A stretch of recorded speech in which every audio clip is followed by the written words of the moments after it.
Esto es El Cernidor. Otros ya te contaron las noticias. Nosotros te contaremos la verdad. Conduce Álvaro Alfonso, Amodio Pérez y Horacio Lampariello.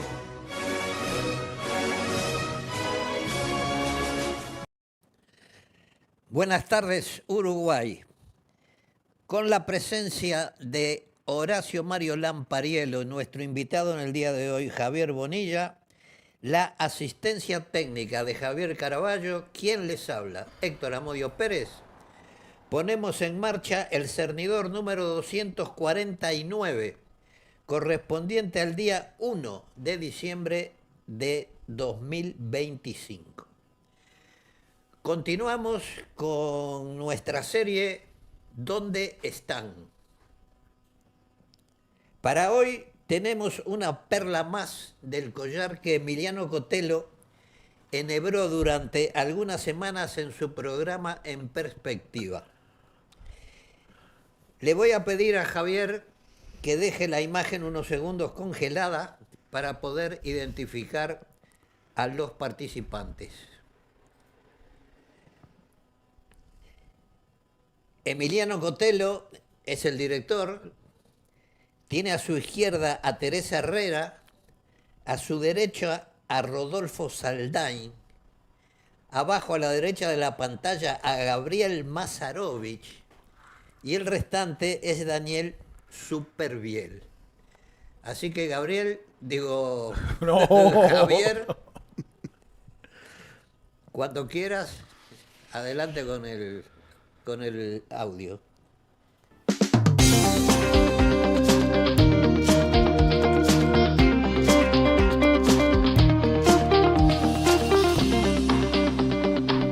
Saludos a quienes nos acompañan en la mesa de este martes.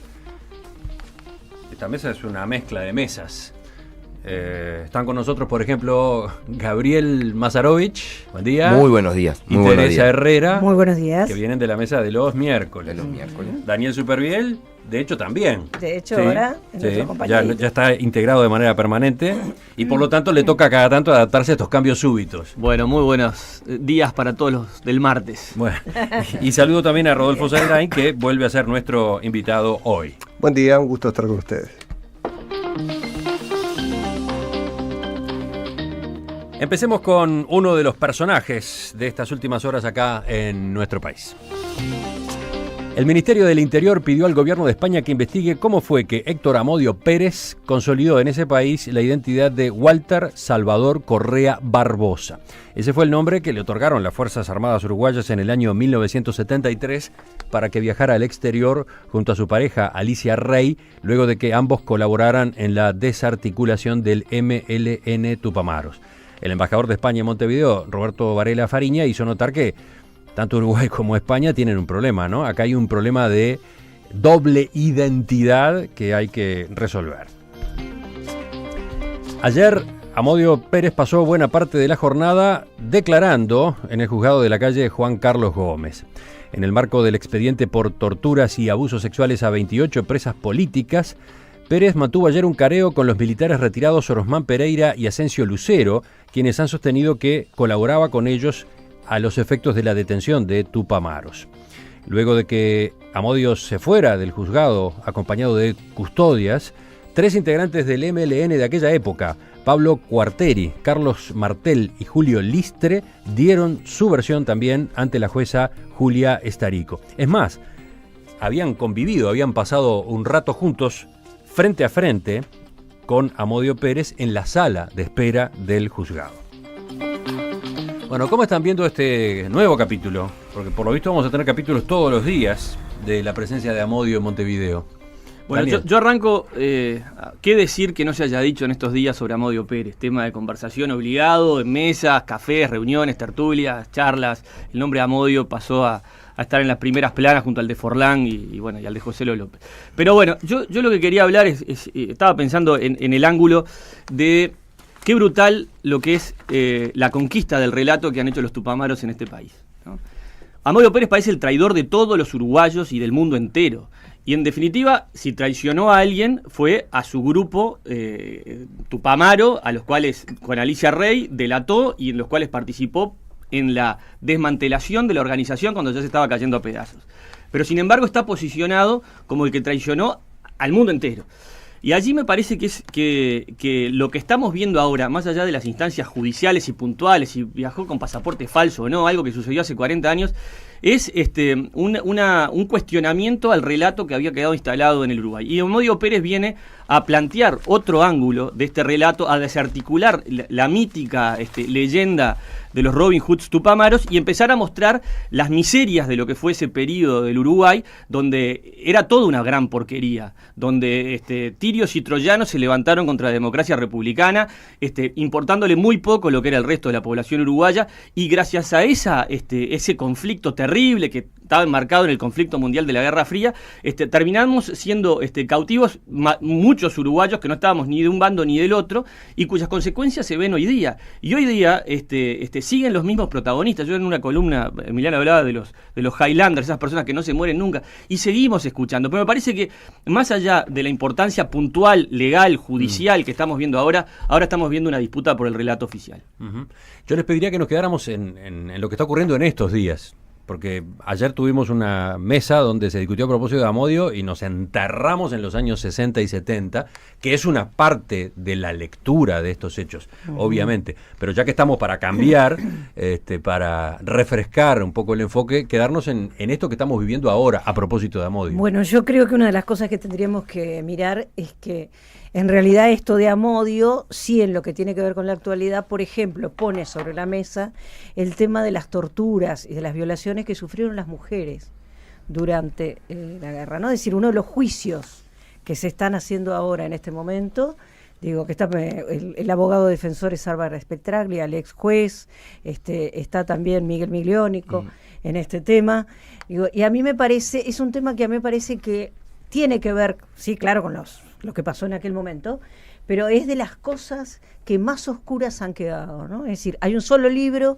sobre el tema de las mujeres, son 28 que dijeron, sabemos que son muchas más, y realmente me parece que eso sí son de las cosas que como país nos debemos. Sí, ayer el doctor Álvarez Petraglia explicaba cómo fue esta denuncia, ¿no? Claro. Fue una denuncia reciente, informamos en su momento sobre ella. Exacto. Pero una denuncia que se presenta justamente con un enfoque de género prácticamente, Exactamente, ¿no? Se presenta con un enfoque de género porque si todos recordamos, digo, yo por lo menos tengo edad para recordar, vine a vivir al Uruguay en el 81, y bueno, y además vivía en la Argentina, o sea que cuando salieron los presos políticos, salieron los presos políticos, salieron los varones. Salieron, digo, y todo el mundo, si yo les pido a cualquiera de ustedes en este momento que me diga más de uno o dos nombres de mujeres que estuvieron detenidas, seguro que no me los pueden decir. Y sin embargo, seguramente me pueden decir por lo menos una docena de varones que estuvieron detenidos. Y las mujeres vivieron condiciones peores que los varones. Porque las mujeres siempre, en las guerras, en las detenciones, en todo lo más, viven condiciones mucho peores. Y a mí me parece que eso sí es un tema que hay que conversarlo, y hay que hablarlo ahora, no solo porque sea feminista, sino porque me parece que es como una deuda social que tenemos todos, ¿no? Bueno, en el personaje de Amodio y su peripecia hay una mujer también de por medio. Hay una mujer de por medio, exactamente. Amodio sostiene que él pactó lo que pactó con los militares para salvarse, ¿no? Él y para salvar a su mujer, a Alicia Rey, entre ¿no? comillas, y bueno, porque sabía todo lo horroroso que le podía pasar, porque además él, según la denuncia, participó, señaló y presenció muchas de las torturas, violaciones, etcétera, etcétera, de esas 28 mujeres, ¿no? Rodolfo. Yo que sé, Amodio, a ver, tiene algo de tinelesco esto de Amodio, lo que fue la presentación de él, lo que fue la conferencia de prensa que dio con esa puesta en escena. Es decir, es la historia como noticia, y la historia que en verdad creo que le interesa a un grupo muy pequeño de la sociedad uruguaya. Es decir, realmente, digamos, mi percepción es que esta, digamos, tapa perenne que estamos teniendo en estos por lo menos una semana, y que todo parece indicar que la vamos a seguir teniendo, es decir, realmente me parece que aporta, pero muy poquito a lo que el Uruguay precisa. Bueno, yo... Fuiste muy concreto. Sí. yo también voy a ser muy concreto, reiterar lo que dijimos cuando tuvimos este debate acá cuando hizo las notas en El Observador, a Gabriel Pereira. Yo creo que Amodio Pérez es un miserable. Recordemos cómo es que reaparece Amodio Pérez. Ajá. Él intenta llegar a los medios de comunicación, a varios medios de comunicación de nuestro país, enviando sobres con cartas, en las que empezaba a dar su versión de los hechos, cartas que llegaban desde algún misterioso lugar que por lo visto era el exterior.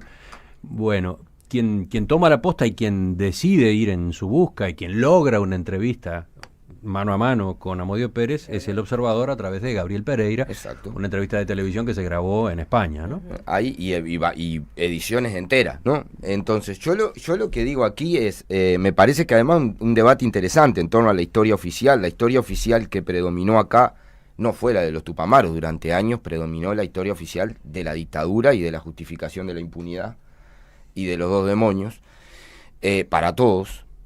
Amodio Pérez no solo contribuyó a la desarticulación del MLN, contribuyó a que dieran el golpe de Estado, contribuyó a instalar el terrorismo de Estado, fue asesor del peor organismo de represión que hubo en Uruguay, que es el Organismo Coordinador de Operaciones Antisubversivas, responsable de desapariciones, muertos, tortura, violaciones a mujeres y a hombres.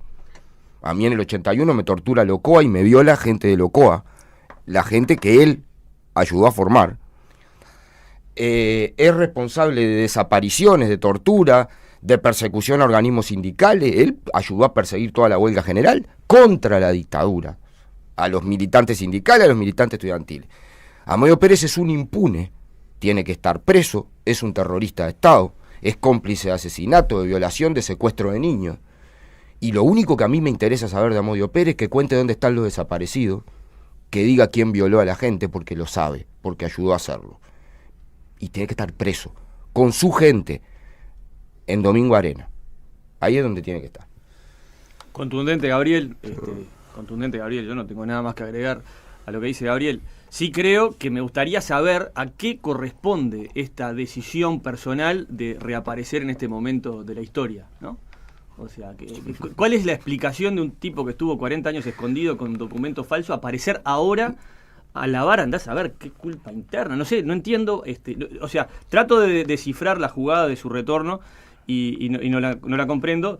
Y bueno, y hablando de relatos, creo que ahora cobra... Da la impresión, hay una lectura psicológica que se puede hacer, ¿no? Sí, claro. Bueno, y ahí... Yo coincido con la duda, no entiendo Yo tampoco. coincido con la duda, pero sin embargo te voy a decir que en Argentina han habido varios casos de gente que había sido cómplice de los servicios, que todos lo sabíamos, digo, de gente de Montonero, gente de él, pero sobre todo de Montonero, que volvieron algún día también, tipo como a lavar su cara o a juntarse con gente, o pasaron cosas tan extrañas como este que terminó trabajando con el que había secuestrado, ¿no? Es decir, realmente no me puedo acordar los nombres ahora de pila, pero digo, a mí me parece que hay como un cierto mecanismo en algún momento en el cual, no estoy haciendo interpretaciones psicológicas silvestres, pues soy socióloga, pero como un cierto mecanismo en el cual aparece esa cosa de, bueno, voy a tratar de dar mi verdad, mi explicación, mi historia, porque además... Voy a volver. Podría haber hecho este libro como lo hizo y haberlo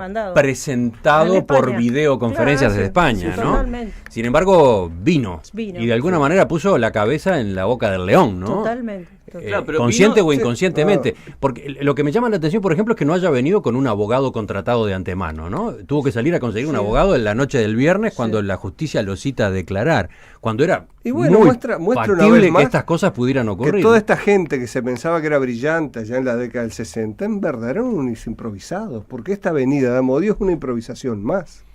Ahora, volviendo al tema inicial. No, pero a propósito de las preguntas que ustedes planteaban, ya que planteaba Daniel, yo agrego un componente más, ¿no?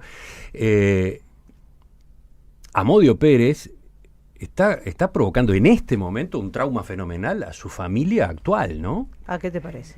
¿Qué te parece? Amodio Pérez... ¿Qué paquete? Porque hay que ver cuánto sabe esa familia actual. Se casó en España, no con la compañera que escapó con él de Uruguay a fines del año 1973. Tiene hijos.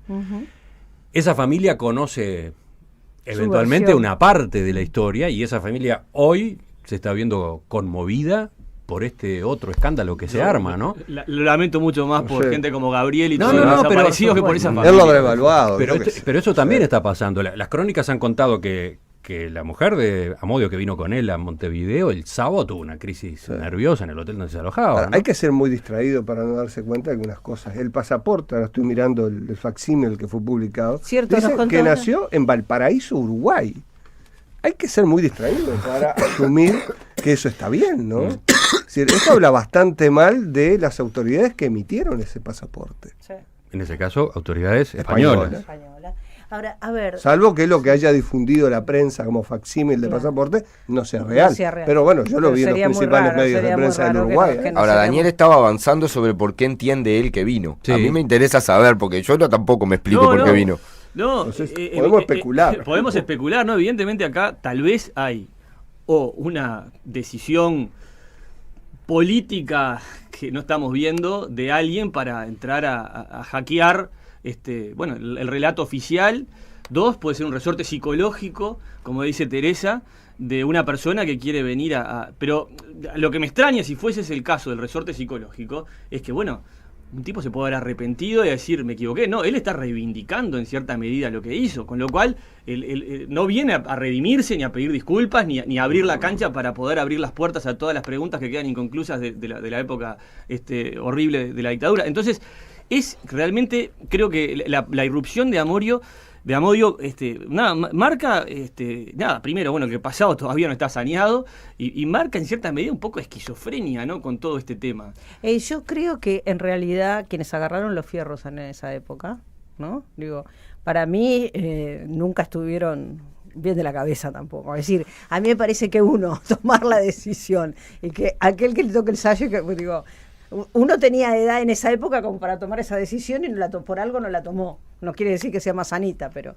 y sin embargo mucha gente de nuestra generación, de mi generación, lo tomó.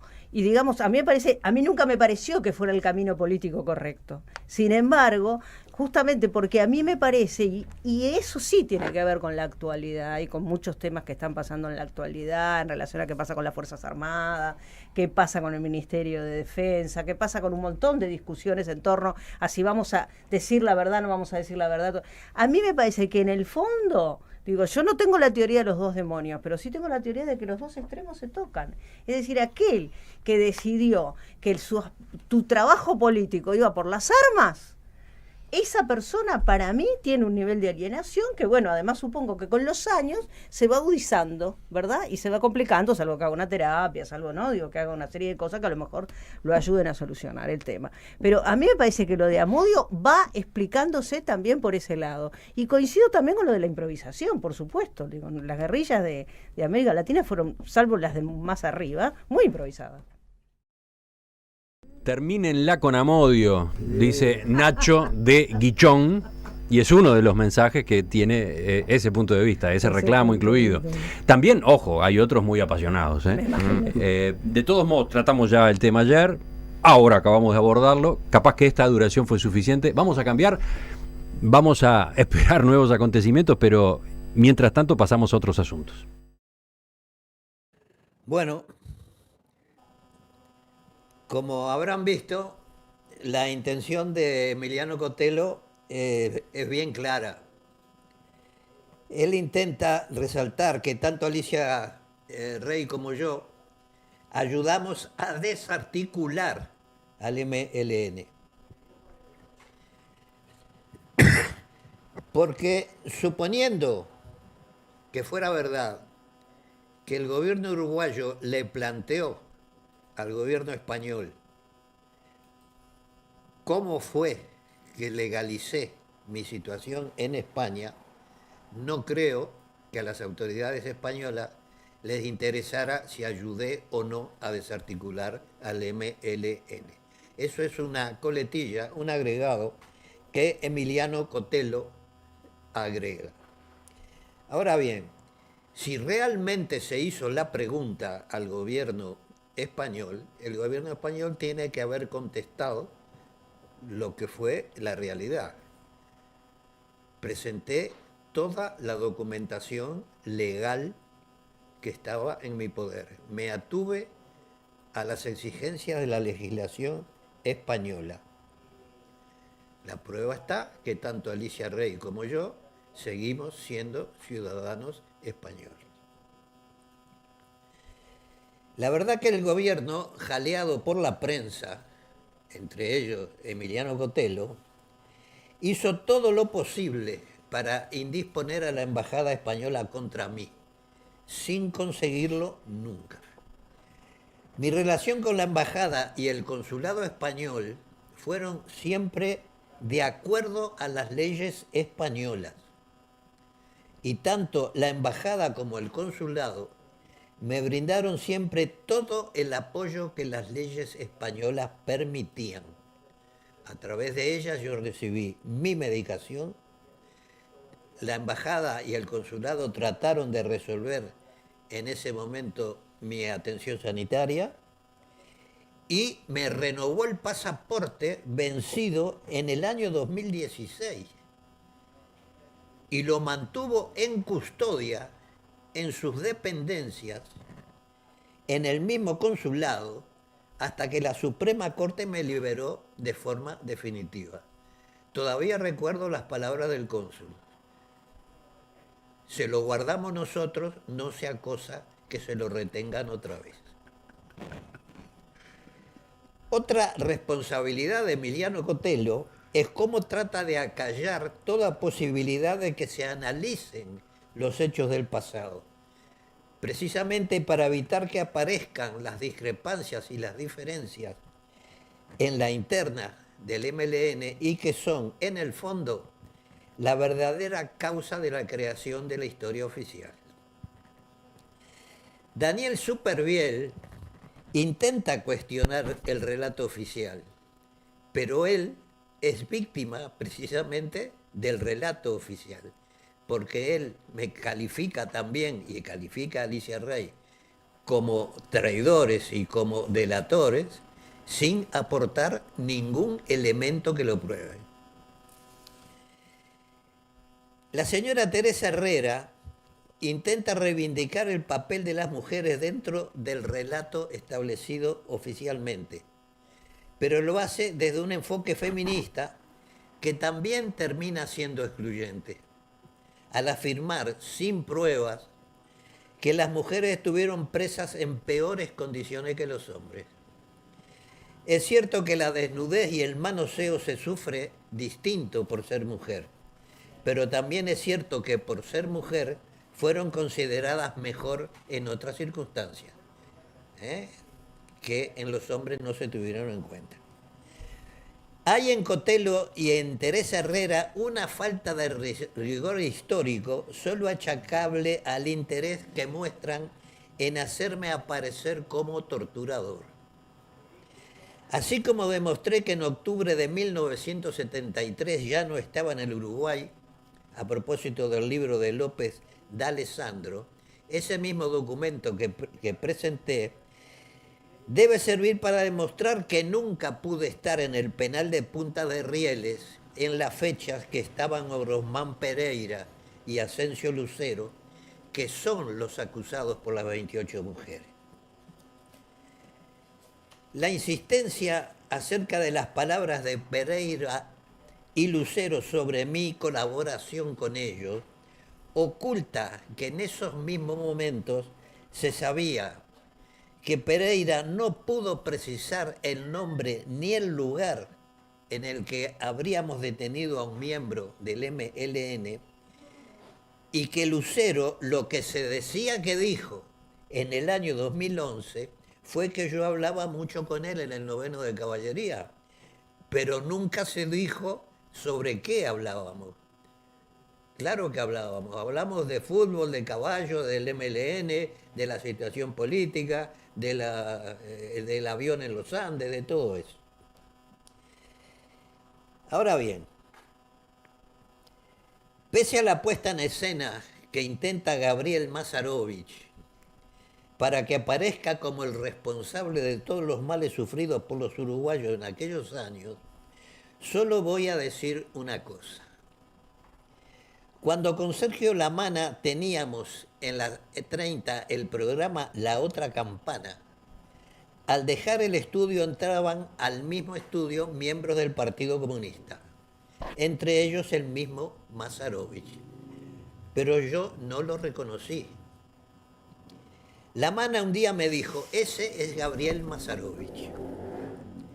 Al programa siguiente, cuando nos cruzamos, le dije ante todos los presentes, vos y yo tenemos que hablar. Nunca pudo, nunca se atrevió a sentarse frente a frente conmigo. Sin ninguna duda, es uno de los sujetos más cobardes que he conocido en mi vida. Y he conocido algunos. Lo invito, ya que estamos, públicamente, a que pruebe todo lo que impunemente dijo entonces. El señor Supervielle le creyó al pie de la letra y lamentó todo el daño que yo le causé a Gabriel Mazarovich. Lo torturaron por mi culpa. Yo asesoré a la gente de la OCOA. La verdad, no deja de ser patética tanta credulidad por parte del señor Supervielle. Ahora bien, sobre la pregunta de por qué vine, creo que el tiempo lo ha demostrado. A rebatir la historia oficial, que, entre otras cosas, tiene una cantidad de falsas acusaciones que los mismos miembros de la dirección del MLN han terminado por desmentir. Lo que pasa es que los desmentidos ustedes hacen como que no se conocen. Por último, voy a aclarar el tema del lugar de nacimiento y la nacionalidad. En el pasaporte uruguayo dice lugar y fecha de nacimiento, Valparaíso, Chile. Pon la imagen del pasaporte uruguayo. ¿Está? Y donde dice nacionalidad, dice legal. Es decir, nacido en Valparaíso, nacionalizado uruguayo. Cuando se expidió el pasaporte español, donde dice nacionalidad pone española. Te pido la imagen del pasaporte español. Y donde dice lugar de nacimiento, dice correctamente, de acuerdo al pasaporte uruguayo, Valparaíso. Debió ponerse Chile. Pero como se decía en el pasaporte uruguayo nacionalidad legal uruguaya, el funcionario español interpretó erróneamente que Valparaíso estaba en el Uruguay.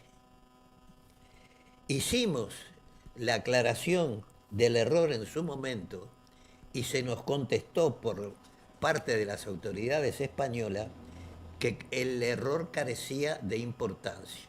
Y yo, que había tardado 8 años en conseguir el pasaporte, dije, si para España el error no tiene validez, menos lo va a tener para mí. Porque en ese momento yo no pensaba jamás volver al Uruguay. Creo que por ahora nada más. En el próximo programa traeremos otra perlita del programa de Emiliano Cotelo.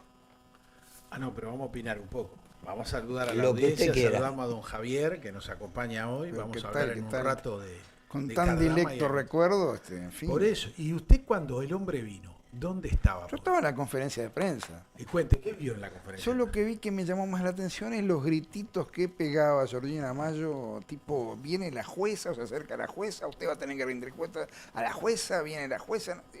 Me pareció un arranque de histeria típico del informativista cuando se daban vueltas los ojos con Canal 5, cuando no le gustaba algo, pero Pero ella sabía ya lo que estaba, sí, lo que se porque estaba todos los cocinando. periodistas que fuimos invitados se nos dio una clave, o sea, no era para decir dónde era la conferencia de prensa cualquiera, era para ir nada más, ¿no?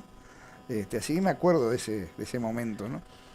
Ya, hoy estamos al lunes. El jueves pasado pasamos el día anterior, viste que él habló que era el segundo día que hablaban de Amodio. Sí. Y Cotelo hablaba de Amodio porque vendía bien en ese momento No, estaba dentro de la... Y estaba dentro del aparato, como históricamente ha funcionado Cotelo. Dentro del sistema se hace el hombre El que moderado, sabe mucho. pero- Ahí está. sí, Pero sí, el vil metal de la publicidad es publicidad. Sí.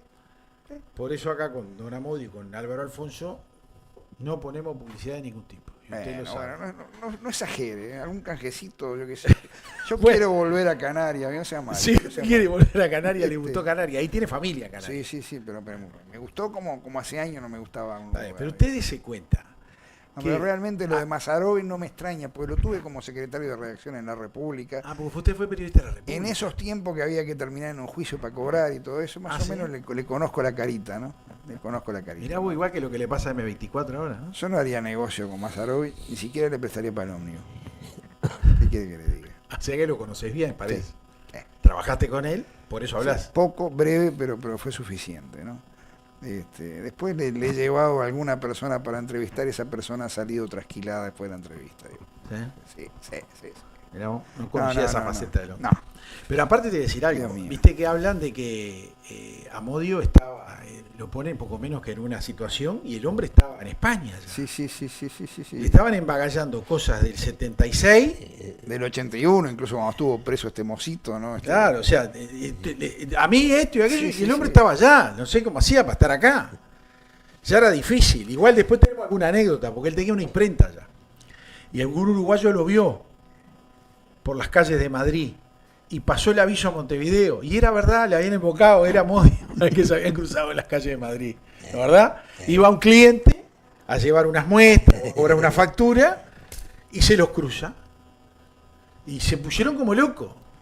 Ahora, lo más interesante de Amodio, viste que ahí preguntan, ¿y para qué viene? Y no sabemos. ¿Y será un problema psicológico? No, macho, vino a contar su verdad, pero eso lo dijo el primer día. Porque el libro era contestatario a lo que lo habían denunciado. O sea, Ya. ¿para qué? Lee la tapa del libro y te das cuenta que venían a pegarle un fierrazo a los otros. Lo que pasa es De que... repente el momento no fue muy oportuno, ¿no? Porque Bueno, la verdad claro. que no había código en eso. Pero no, claro, el hombre pega en un gobierno de otro signo. Perdón, él ya expresó que cuando ganó el Frente, él estaba feliz que había ganado el Frente.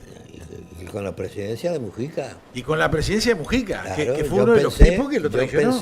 Yo pensé que Mujica iba a llevar adelante un gobierno como los tupamaros en algún momento pensamos que había que llevar adelante.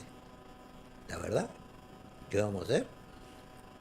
Estaba a miles y miles de kilómetros. Y le salió el tiro por la culata a ellos, porque lo quisieron dejar preso y lo dejaron 2 años complicados. Un año con domiciliaria y un año no salí del territorio.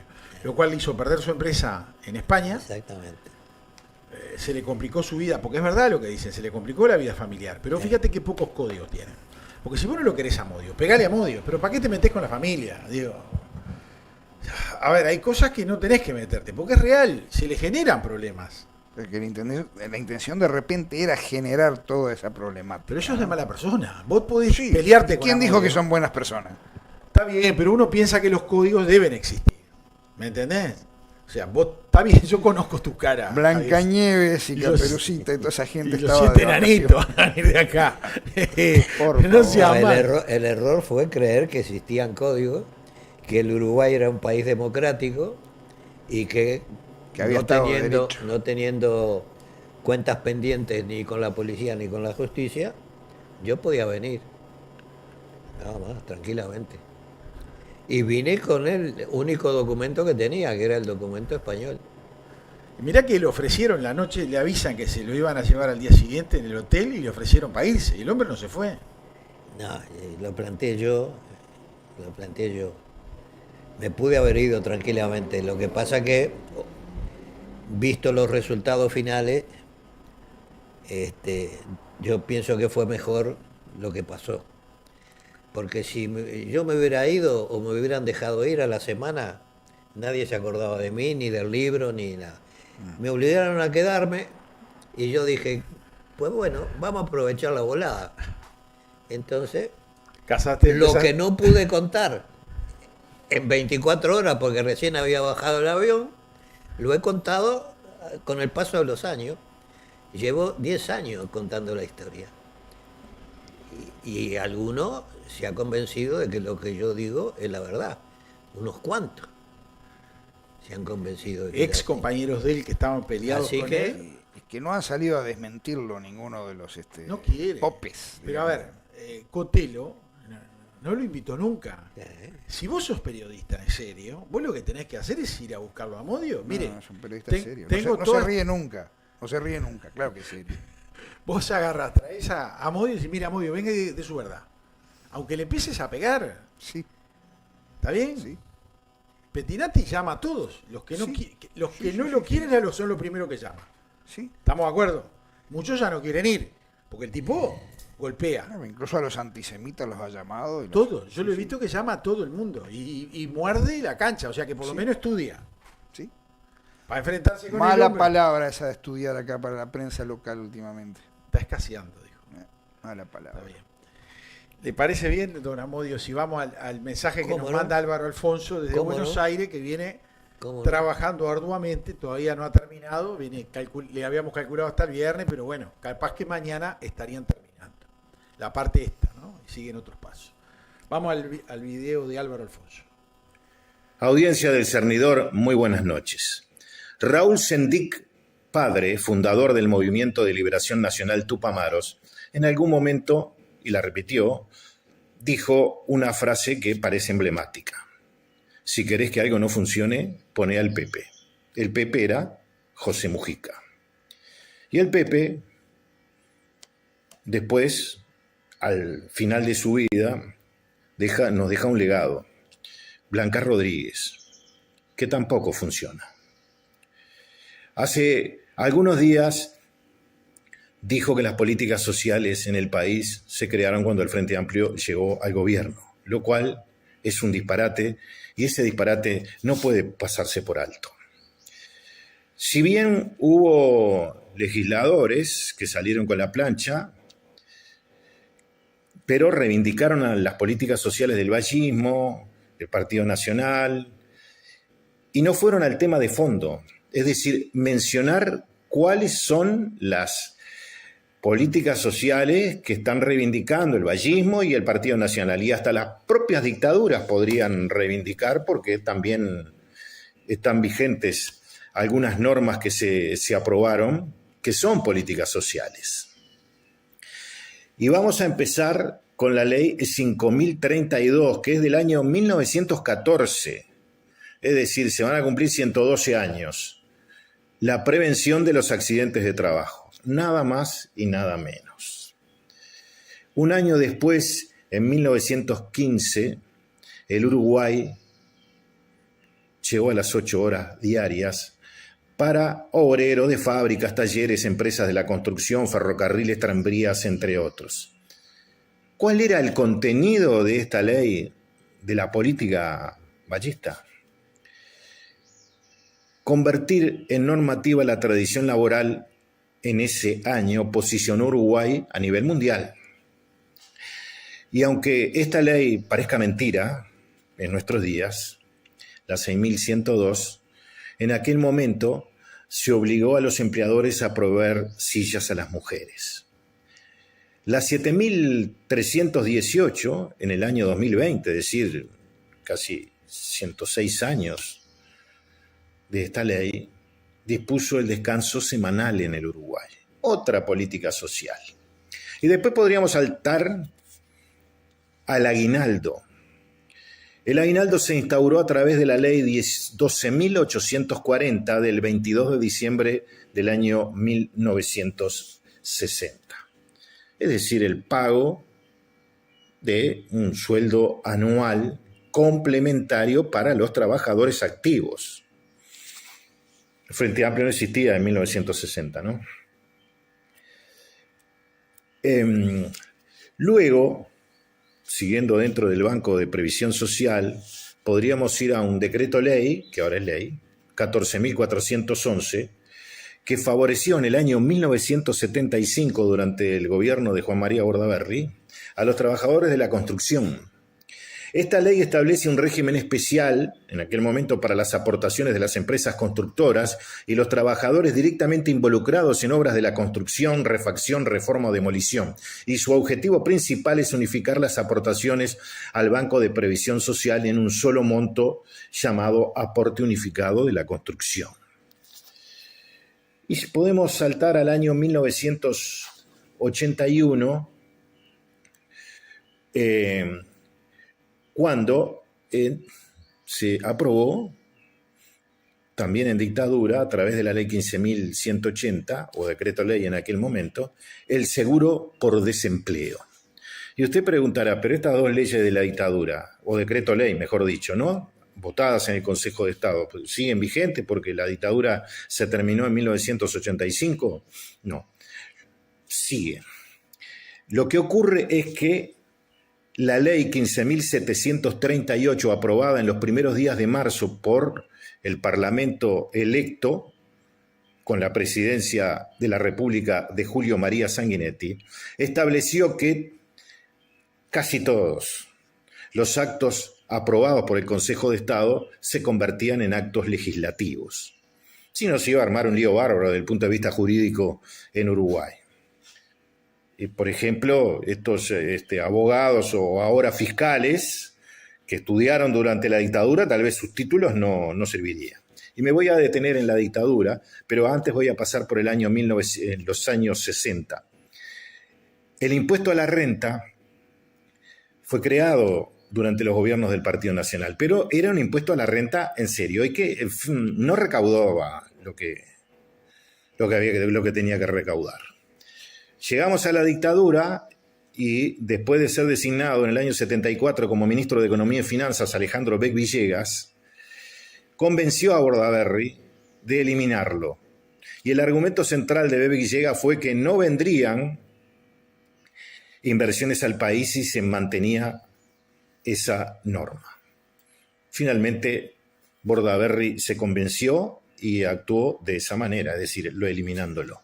Pero después, en el primer gobierno del Frente Amplio, se creó el impuesto a la renta, pero no es igual a lo de los años 60, sino que Astori nos aplicó el impuesto al trabajo, es decir, cuanto más trabaja usted, más paga. Y en un país donde la mitad trabaja y la otra descansa en la casa reclamando sus derechos y garantías, dejando de lado lo otro que dice la Constitución, los deberes, es muy difícil que pueda funcionar. Y después tendríamos otra que es muy importante y que incluso cuando se cumplieron los 25 años fue reivindicada, porque es muy importante, que son los CAIF, que es un conjunto de políticas públicas que se crearon en el año 1988 durante el primer gobierno de Julio María Sanguinetti.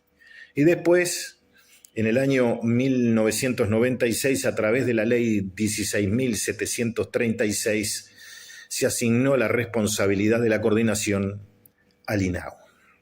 Es decir, podríamos seguir y rescatar antes del 2005 un montón de leyes, ¿no?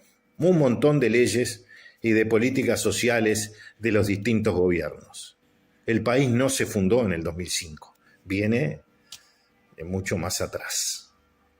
Y cuando se hacen estas afirmaciones, porque Blanca Rodríguez dijo que venía a dignificar la política, en realidad, con estas afirmaciones, con esta mentira, porque realmente es una mentira, lo que hace a la política es ensuciarla. Nos reencontramos el próximo jueves. Bueno, interesantísimo el Sí, tema, sí. porque claro, el tema Clarísimo, además. de la dama Rodríguez es complicado. Le pegaron como dentro gorro el día que dijo eso. Y si le das una escoba y vuela. Bueno, usted siempre es malo, pero yo Toda no esa sé barra de Canal 10 no es uno. Bueno, algunos son medio prolijos. En realidad lo que vino a hacer lo mismo que han hecho muchos políticos. Acomodar a los familiares. La hija, en la intendencia.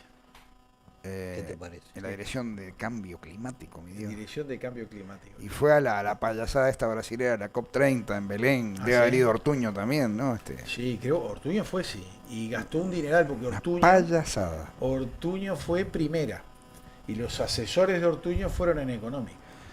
Ahora, no hay vuelos. No, en serio, todavía, No. todavía discriminan Pará. en la interna. Pará. Vamos todo en primera y ¿Cómo vamos es todo en eso? silencio. Dije. No hay vuelos a Belén en primera clase. No hay primera clase en los vuelos de línea Belén. Bueno, no sé, no, pero él no fue a Nueva York.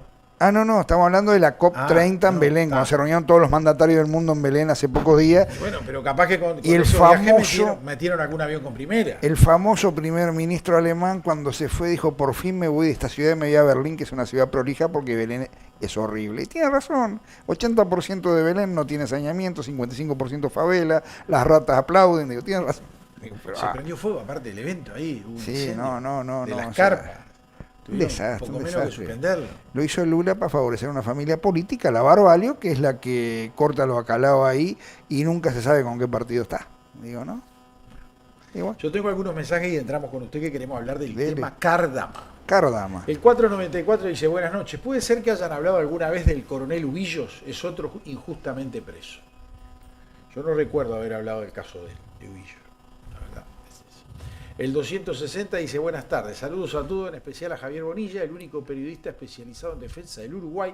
Aprovecho a consultar a Don Amodio si tiene pensado volver a España. Gracias y abrazo. He vuelto varias veces, Hace poco estuvo. claro. O sea, Me acuerdo que se tomó vacaciones, nos clavó con depende, zapatos nosotros acá. depende de lo que se entienda por volver. Si es volver y regresar, ya lo he hecho varias veces. Depende de cómo vayan las cosas en el Uruguay y depende de cómo encare yo los años por delante, que sea una vuelta más o menos definitiva. Ya veremos. Yo me juego un boleto que el hombre se queda. Se enterarán de todas maneras. Sí, eso es cierto. Después tenemos acá el 069. Lo veo que es una falta respecto de estas personas en perspectiva de la mesa. Totalmente. El señor Héctor Amodio Pérez siga adelante, no afloje, que quieren distorsionar sus declaraciones. Yo estoy en conocimiento que Punta de Rieles había mujeres por versión de mi padre, que era personal de confianza. Claro. Ese Mazarovich es un atrevido. Siga contando la verdad. Cuando esté la película se van a caer. Comparto los dichos. Un saludo desde El Dorado, 18 de mayo, Las Piedras, Canelones. Saludos a la mesa. Sandra Dos Santos. Hay una cosa, en el penal de Punta de Rieles estuvo de responsable el coronel Agosto. Cierto. ¿Eh? Hay una anécdota esa, genial. Y el coronel Agosto, una de las cosas que se ha mantenido en secreto, veló mucho por la seguridad y tranquilidad de las detenidas en Punta de Rieles. Él llegó a Punta Rieles como segundo jefe. Y una de las primeras medidas que toma es leer los expedientes de las detenidas. Entonces veía que alguna decía detención por un tiempo de 5 años. Y veía que llevaban 5 años y medio, 6 años, y seguían presa. Empezó a llamar, no tenían abogado, empezó a llamar a abogado de oficio para sacar mujeres. Él las mandaba a salir. Ya cumplió con la pena, ¿qué hace acá? Váyase, pero tenías que hacer los trámites. Estaban ahí encerradas y nadie les daba bolilla. ¿Está bien? Eso es el coronel Agosto, que está con domiciliaria por un empecinamiento de Percival. Percival es un impresentable de este país, que digo, si yo pudiera tenerlo adelante, se lo digo, de lo último. Yo no quiero caer más en un juzgado por una multa de tránsito, porque acá en Uruguay yo no quiero que me obliguen así que creo en la justicia, porque no creo en la justicia. Punto. No creo en la justicia de Uruguay. Hay buenos jueces que son los menos, hay buenos fiscales que son los menos, pero no creo en la justicia. Yo mismo tuve que pagarle a una señora oficial policial hace un par de meses que violó la Constitución flagrantemente porque estando en actividad salió a hacer proselitismo por las redes pro MPP, pro Bonomi, pro Mujica contra Larrañaga, y así fue, porque parece que como fue sancionada la señora en esa época, no destituida como marca la Constitución, que puede llegar a serlo, sancionada, desarrolló una afección psicológica que vaya uno a demostrarla, porque no hubo ningún psiquiatra en las instancias judiciales, el juez tenía miedo que vinieran de sanidad policial porque no son fiables, y bueno, y gracias a eso tuvo que aceptar que le dieran la baja por enfermedad y no llegar a la categoría de subcomisario. Entonces, quería $15.000 la nena, al final transó con 700 porque el juez estaba apretado. Porque el juez me dice, no, mire, si traen en el próximo evento, en la próxima audiencia, los testigos de sanidad policial pueden decir cualquier disparate, lo voy a tener que condenar. Mire, se apretó el juez. Todavía te amenazó el juez. Lo voy a tener antes de hacerlo. Si me apretan con los testigos, me apretan a mí, lo apretan a ustedes, no sé qué. Tuve que tirar 700 gambas. Eso es un juez que acepta presiones. Un señor juez de paz, porque los señores hicieron esto. Sacaron de la órbita letrada al juicio porque lo perdían, porque fue Viana el primer abogado en la primera audiencia y los mandó a donde le tenía que mandar. Lo pusieron en la órbita de paz porque pueden manipular y obligan al juez a sentenciar con mucha más facilidad. Y si el juez de paz no les da cabida, ahí suben de nuevo al letrado. Entonces, ¿cómo quiere que crean la justicia de este país? ¿Cuántas veces he tenido que ir a juicio yo por verdades? Por decir que el avión VIP no era un avión adecuado, que no era multipropósito. ¿Se acuerda? Y señor Bustin gastó plata a lo bobo en ese tembladeral, ¿no? Sí. Gracias a Durán como abogado y gracias a que yo tenía un contacto en Mercedes-Benz Alemania, que no le gustan nada las presiones a la prensa, y lo llamaron el día antes al señor, venga para acá, vamos a hablar un poco. Le dije, usted no se mete más con los periodistas y sus cuentas no nos gustan. Está vendiendo al Estado siempre a precio de costo. Venda Mercedes, venda la representación. Pero hubo que gastar ahí al principio. Después, el juicio de Alasú, el juicio de Pluna, tuve que ir yo con un montón de pruebas a Alasú y decir, muchachos, está bien, ustedes quieren un juicio conmigo, mire que yo mañana largo todo esto. Bueno, no, el juicio lo pagó la ciudadanía porque lo pagó el Fondes le pagó el estudio de Ramírez, de Isidorito, le pagó el estudio de Isidorito, todo lo que, para todos los que estaban adentro del Fondes, digo, para Envidrio, para todos le pagaba el estudio jurídico. O sea, esa es una pérdida que no sé si tenemos contabilizada en el clavo de Fondes. Claro, eso es una pérdida, porque los tipos decían la macana y pagaba el Estado, porque el Estado le había dado un préstamo, o sea que le daba otro préstamo más arriba.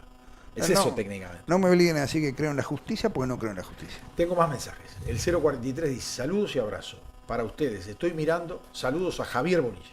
Muchas gracias. Un ex vecino del edificio Altamira. Y jajaja, abrazos. 043 termina el teléfono. Parece que era un ex vecino suyo del edificio Altamira. ¿Usted vivió ahí? Yo no recuerdo el edificio, no recuerdo haber vivido en el edificio. Bueno, yo parece que ahí lo ubica. El 494 dice, Bonilla, la policía en cuestión, no me diga que alegó trastornos de adaptativo por estrés. ¿Sabe cuántos días le da el BPS a estos con ese trastorno? 90 días de certificación. Caramba. Está todo el mundo escuchando esta movida. El 488 dice, ok, gracias, nos saluda.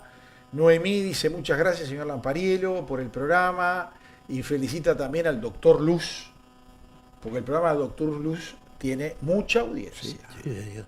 Se mueve y se mueve. Le puedo asegurar que llega vivo. Sí, allá usted también, me alegro. No, pero aparte lo ven allá. ¿Lo ven allá? Sí, mirá. Sí. Cuando habla de Cardama lo ven. Sí, le llega entonces. En 577 dice, un muy feliz cumpleaños al gran Amodio. Vio que los por el cumpleaños suyo siguen llegando, ¿no? Es cierto. Recuerdo claramente cuando estaba permanentemente en los diarios y lo vi por TV en la famosa conferencia de prensa donde se presentó diciendo mi nombre es Héctor Amodio Pérez, y los flashes de las máquinas fotográficas se superponían uno con otro. Lo importante, desde entonces estás igualito, Amodio. 7 de mayo del año 1973. No, pero creo que acá habla de la conferencia de prensa. No, la conferencia de prensa que me obligó a ir Cristi. Ah, César. Esa es la famosa que Cristi me dio un comunicado para que leyera, que yo me negué a leerlo, y Trabal insistía, y yo le dije, no, yo esto no lo puedo decir. Porque no coincidía con lo que decía el texto. Por supuesto. Y me decía, pero lo escribió el viejo. Y digo, bueno, decile que venga y lo lea él. Entonces, sí, el final del coso es, lo importante desde entonces, estás igualito a Amodio, Bueno. profesor Eduardo Umpierres. Bueno, El 043, sí, donde vive o vivía Elena, sus Biela Watch y Centenario. No empecemos a dar detalles. ¿Y para qué pregunta? Si usted dijo que no se acordaba, el 043 le informa, no me ponga cara. Acá el programa lo escuchan en vivo y lo escuchan diferido. ¿Falta algún vecino de Río de Janeiro ahora? Sí, capaz. ¿Algún vecino de Alguno, Porto claro. Alegre? ¿Algún vecino? No, Dice, el es seis- verdad, sé por dónde va. Sé por dónde viene. Sí, Bárbaro, sí, pero ¿cómo me mandaste está callar todo bien. también, no? Después hablamos. Si querés, no me busques. No, digo, pero Está, ahora el sale seis- alguno de Río, de Porto Alegre, de Curitiba, le tengo Mientras que... no salga alguno de esos raros amigotes suyos que tiene allá en el lado brasilero, que son amigos de su amigo Pinato. X de Bengala, dice Ese usted. mismo estaba referido. Muy amigo de Pinato. Por eso, no sé, y amigo suyo, porque usted anda siempre hablando de él. El 629 dice, es tan corrupta la justicia en Uruguay que Agassi es testigo para que roben el Estado con las reparaciones terroristas. ¿Le gustó? Acá el 445 me reta, dice. El micro de Lampa no sale bien. Ya lo corregí un poco, creo que ahora estamos saliendo mejor. Creo. El 545, muy feliz cumpleaños al señor Amodio. Hace como 3 programas que le están mandando feliz cumpleaños al hombre. Es el hombre estrella. Después que dijo que ahora descubrí una cosa. ¿Vos de qué signo sos? Sagitario. Pero cuando te hicieron el pasaporte eras acuariano. Por eso eras tan creativo. Y mentiroso. 24 de enero. ¿Acuario no es 24 de enero? Creo que después el 21. sí, pero esa es no es real. Mirá, te la impusieron y cuando llegaste a España te mentalizaste que era el 24 de enero. Voy a festejar el 24 de enero, voy a festejar también el Por cumpleaños. eso. Pero no cuenta, ¿eh? No cuenta ese. cuenta, no, porque si no te pasás de 88 a 89. Claro, por Ojo, favor. porque los sagitarianos despiertan a alguna edad cualquiera una vocación religiosa o por el juego.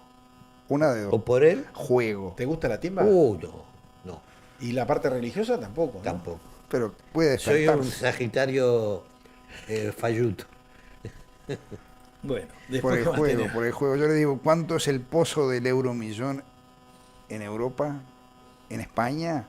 ¿Cuánto es el pozo del euromillón? Le puedo decir, este martes, mañana, ¿Sí? 200 palos de euro. No.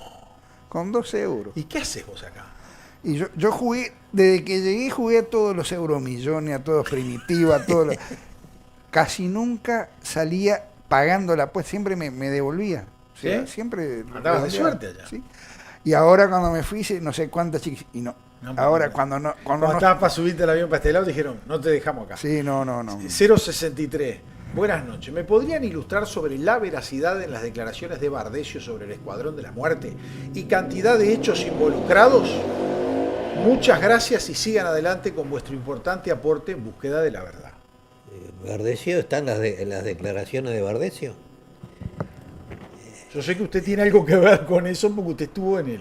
No, yo grabé las cintas. Bueno, Con las es algo, declaraciones grabó de la verdad. cinta de lo que el hombre decía, ¿le parece poco? Bardesio después intentó desdecirse, pero cuando fue liberado, él primero reconoció la veracidad cuando yo llevé a Gutiérrez Ruiz para que lo entrevistara. El supuesto secuestro, Exactamente. porque no fue un secuestro. El secuestro simulado de Gutiérrez Ruiz.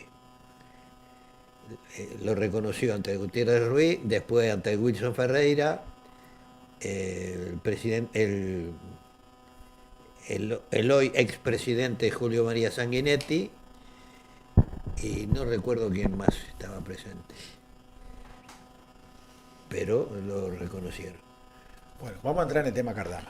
Sí, señor. Y sí, si quiere entrar, entramos. Si no, hablamos de lo que sea. Que No, yo sé que la usted- guitarra la tengo No, afinada. usted anda clarito, usted conoce, es múltiple. Tengo el multiefecto ahí, tengo Bueno, todo. no, vamos por el tema Cardama. Primera pregunta. Primera pregunta. Usted el tema Cardama, ¿cómo llega a usted?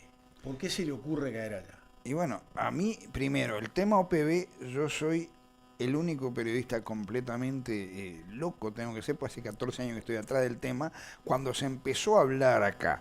O sea, académicamente se empezó a hablar antes, en la Armada en 2008 más o menos. Y de punto de vista fáctico, desde fines del 2012 se tomó la decisión de comprar uno. La primera era comprar la serie portuguesa, que es excelente, buena, bonita y barata, al mismo precio que Cardama, los que dicen que Cardama regala, Viana do Castelo, que ahora acaba de vender 6 más con capacidad misilística. van a 2012, 2013, por ahí van a Portugal y se vienen con la idea de no comprar. Llaman, y esto es muy importante, esto lo decíamos en varias entrevistas, acá nunca hubo licitación, no es que hubo una licitación seria y ganaron los chinos, mentira, nunca hubo licitaciones. Y se llamaron a varios concursos donde los ganadores siempre eran la firma alemana Lursen y NBL y la firma Fastmer alemana en segundo lugar. No se ejecutan ninguno de los concursos porque o no había plata o había alguna discrepancia o había un lobby chino, los chinos siempre salían últimos en esa época porque eran impresentables, o vino, cuando salió en tercer lugar, vino muy enojado Holanda a visitar a Vázquez para que hiciera que la clase Gowen, que después lo ofrecieron ahora de nuevo, saliera en segundo lugar, por lo menos salió en segundo lugar. La cuestión es que hay una cosa que le elogian siempre, y es un elogio vacío, tanto de la gente de los tenientes de Artigas como de los zurdos, que el señor Fernández Huidobro fue un gran ministro, que paró con toda esa gestión tanto del sistema de vigilancia costera, que tampoco tenemos y es más grave que no tener OPV y es más barato, como de las OPV porque tenía miedo a los representantes que son todos unos malandras, que no sé qué, no sé qué. No, viejo, a Jorge Valle nunca nadie le echó en cara haber hecho un remate público por Carrasco. Si tan malos son los ambientes navales, si todos vuelan en escoba y hacen aquelarre, llamen a subasta pública y seguimiento internacional y seguimiento electrónico, se acabó el partido. O sea, el vendedor de humo, Fernández Huidobro, no tuvo coraje de llamar a una licitación, no fue valiente. Y eso son pavadas que dicen los zurdos y los tenientes de Artigas, que son otros pavos, ¿no? Porque la verdad, me tienen podrido ambos. O sea, con esa visión tercerista, esa visión nacerista, peronista, entonces delirio, por favor. O está de un lado, o sos del Nacional de Peñarol, no me vengas con banda. Pero bueno, la verdad es que lo paró todo. Pero ¿qué pasa? Cuando Tabaré Vázquez va en 2017 a ver a Angela Merkel, Merkel sabía que había empresas alemanas que estaban en primer lugar y que se habían hecho ofertas, inclusive ahora que reclaman los sindicatos, de hacer trabajar obreros uruguayos, de formar obreros uruguayos, de ver qué posibilidad tenían los astilleros uruguayos de hacer alguna terminación. Y le dice, presidente, ¿qué hacemos con las patrulleras? No le digan lancha, porque lancha es una burrada de los políticos, ¿no? A 90 metros de hora no hay lancha. Y Vázquez se quedó, ¿de qué me está hablando? Yo no sé de qué me habla, señora ministra. Mentira, los dos agregados le habían estado explicando harto y tendido, largo y tendido la noche anterior, y las cámaras de comercio también. Se hizo el bobo. El negocio quedó parado ahí. Y después viene el gobierno. Que para un poquito, estás diciendo que los tipos ofrecían formar mano de obra uruguaya y tampoco la aceptó. No. Y Cardama tampoco se niega. Hicieron un chinchorro acá que nunca navegó. No, lo que hicieron en la Armada, que fue un papelón, fue porque hay un balizador que es el Sirius, que es el RO 21, creo que, no me acuerdo, el Sirius, que lo armaron en el 88 con kit de la holandesa Damen y con la dirección de Damen, quedó muy bien hasta ahora, y le querían hacer no un gemelo, pero una continuación de la serie. Cuando en 2014 le van a hacer las pruebas de mar, se hundió. Esa es la Armada a nivel de fabricación naval. Y no hablemos de todos los líos que hubo con el Quillo Oro, porque hay muchas versiones. Una, que había líos acústicos, que había problemas reales. Otra es que ANCAP pedía muchas requisitorias extras en el proyecto para que un proveedor que era amigo del Frente Amplio en ese momento siguiera trabajando largo y tendido. Pero la cuestión es que el Quillo Oro fue largo el periodo de fabricación, carísimo. Las barcazas fueron mejores, pero fueron carísimas. Y ahí se terminó toda la capacidad de los astilleros uruguayos, porque ahora ni los prácticos encargan más, que hasta ahora los encargaban en Uruguay los barcos. Ahora se encargan en Australia, que es más barato. Digo, si usted me pone a un López Mena a armar un barco que ya ha armado lo suyo, le digo, sí, a ese le creo, pero a las universidades que no han armado ni un botecito, digo, por favor. Y esta gente de la Armada, con todo lo que me merece de respeto de la formación naval, en Cardama pasa una cosa, hasta el último aprendiz se da cuenta de que son oriundos con la mejor voluntad del mundo y el mejor aprendizaje teórico del mundo, de un país que no fabrica barcos. Porque el proyecto no lo pueden seguir como si fueran oriundos de un país que habitualmente en la industria naval es cosa de todos los días. O sea, de repente se hacen preguntas redundantes, de repente se habla de temas como las soldaduras, que por ahí en Cardama dice, no, pero acá tenemos un máster en soldadura, graduado y aparte certificado en LOIS. Si le quiere preguntar, pregúntenle. Digo, ¿no? O sea, hay como un abismo. Y si yo no sé de lo que estoy hablando, o sé, pero con varios boletines atrasados, ¿qué puedo controlar? ¿No? Le voy a hacer una pregunta. Sí. De los dos oficiales de Marina que están controlando allá, uruguayos, sí, que yo escuché justamente de parte suya que habían ido tarde. Tenían que haber llegado en marzo, el 2 o 3 de marzo. Del 2024.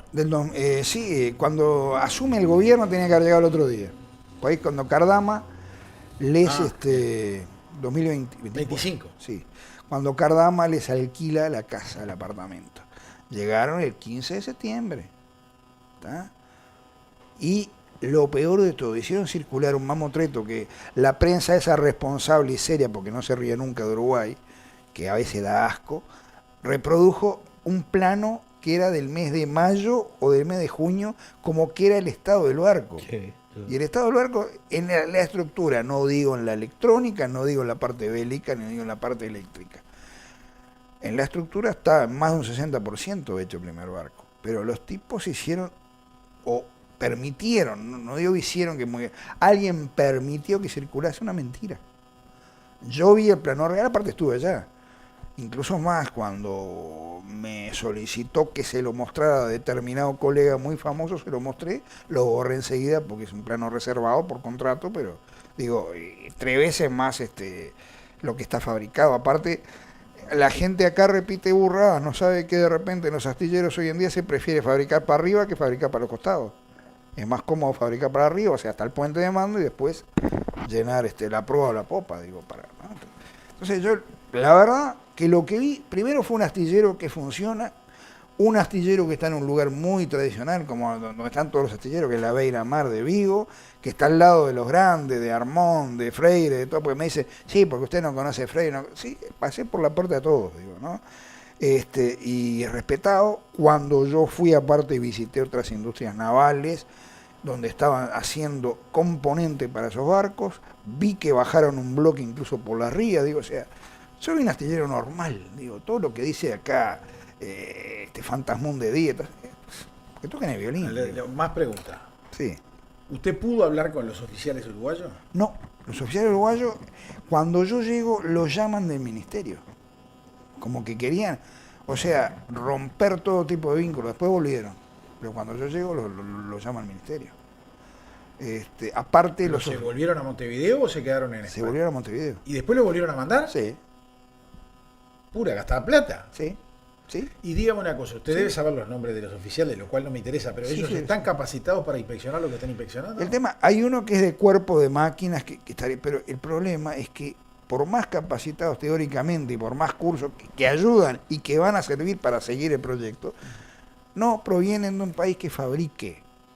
Ese es el tema.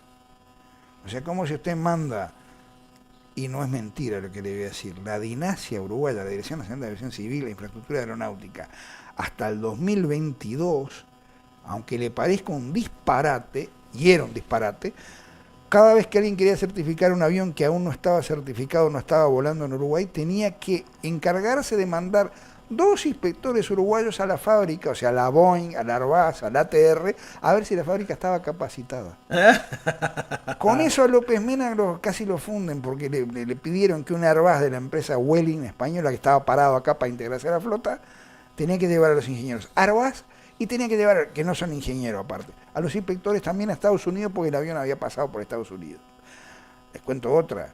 Hubo una empresa brasileña, una empresa de Gaúcha, que se llamaba NHT, que era la que hacía los vuelos a Rivera, y de Rivera llegaba hasta San Pablo, que cuando cierra, pues la compró un socio que no era apto de tema aeronáutico, un grupo muy grande, Plan Alto, que representante de Mercedes, que tienen la red de ómnibus Plan Alto, agencia de viajes. Cuando se cierra la empresa, los aviones que estaban certificados en una empresa de leasing de acá, los quiso traer a Uruguay para formar primero piloto y después ver si daba para hacer una compañía aérea acá. Le dijeron que no. Le dijeron que tenían que mandar a la República Checa y a Brasil los inspectores, que tenían que hablar con la aduana, que no sé qué. Los aviones que estaban documentados en Uruguay por un lessor uruguayo, existe alguno, hoy en día están volando en Chile, están volando, no sé si en Burkina Faso o en Senegal, no me acuerdo. Están volando en todas partes del mundo, estaban perfectos. ¿Usted piensa que solo pasa con la Dinasia? No. En el Uruguay hay dos organismos, uno es estatal y el otro es privado, el privado, el LATU es el estatal y el privado es la UNIT, que regulan desde un enchufe telefónico hasta los cables, todo, los termofones, los calentadores. Las normas UNIT. Y si usted tiene que, el Uruguay, si vos tenés que importar algo, hasta hace algunos años, te obligaba a que llevaras a los técnicos al país de origen a revisar las plantas, lo cual generó grandes problemas, porque cuando se empezó a importar de China, el pasaje no era barato. No. ¿Está bien? Entonces ahora se logró revertir eso, pero lo que no se ha podido lograr revertir es que lo que esté homologado dentro del Mercosur se homologue automáticamente para todos. Sí. Vos venís y homologás algo acá, que Brasil te lo reconozca, los brasileros acá, porque pierden el curro de lo que se llama cobrarte las etiquetitas. Sí, viaticar. Porque todo lo que está homologado por UNIT o LATU lleva una etiqueta. Normalmente es una etiqueta plateada. Sí. Con fecha, papá, y que cada tantos años lo tenés que cambiar. Yo qué sé, desde un extinguidor hasta la garrafa de supergas. Que está bien. Sí. Pero si vos conseguís la homologación, por ejemplo, vos comprás ahora en Brasil, productos homologados en Brasil, y los traes a Uruguay, los tenés que homologar de vuelta. Sí. Es la burrocracia. Por plata se llama eso. Las intendencias con la dirección de bromatología distinta para cada una. Claro, en vez de unificarla.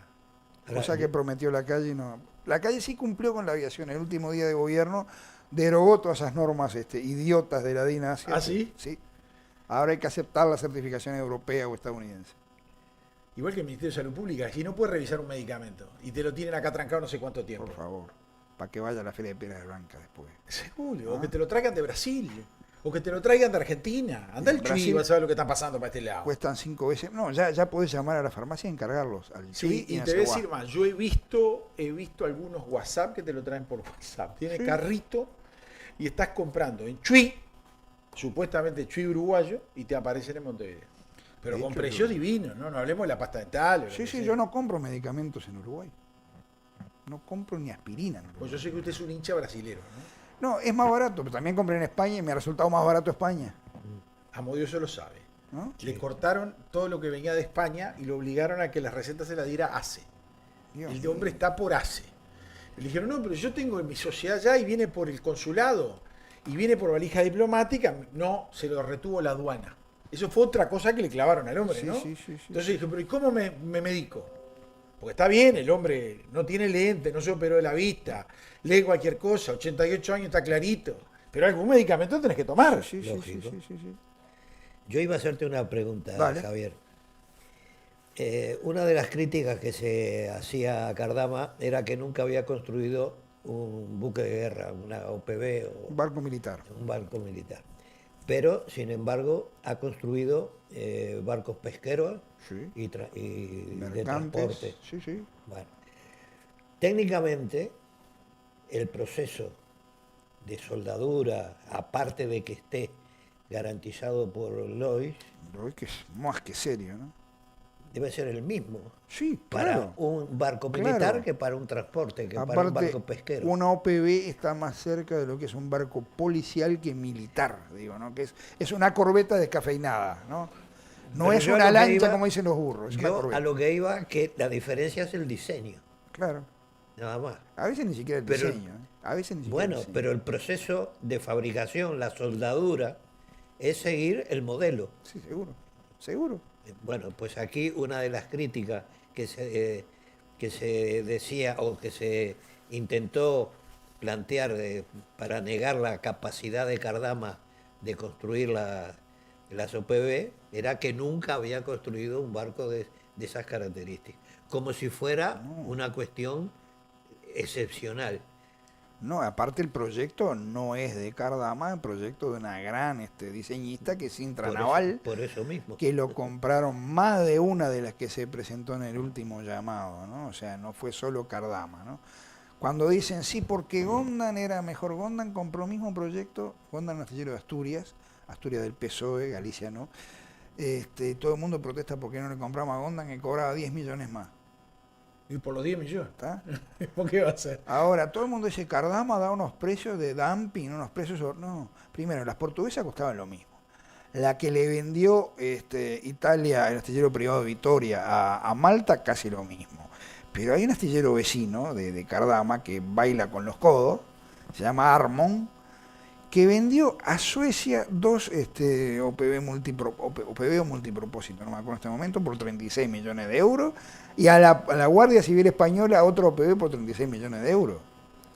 Y le vendió, creo que por 10 millones, lancha, hasta así lancha a Irlanda. Digo, entonces, no es que sean imposibles los precios, che. O sea, lo más cómico que he escuchado algún payaso, no me acuerdo el nombre, decir, ¿por qué no le compramos a Armon si era más barata? Pero ¿cómo? Antes de ayer Cardama estaba regalando los barcos, ahora... Pero, Claro, y ahora otro... por favor. Más bajo Sí, que Cardama. y contame, ¿y la garantía?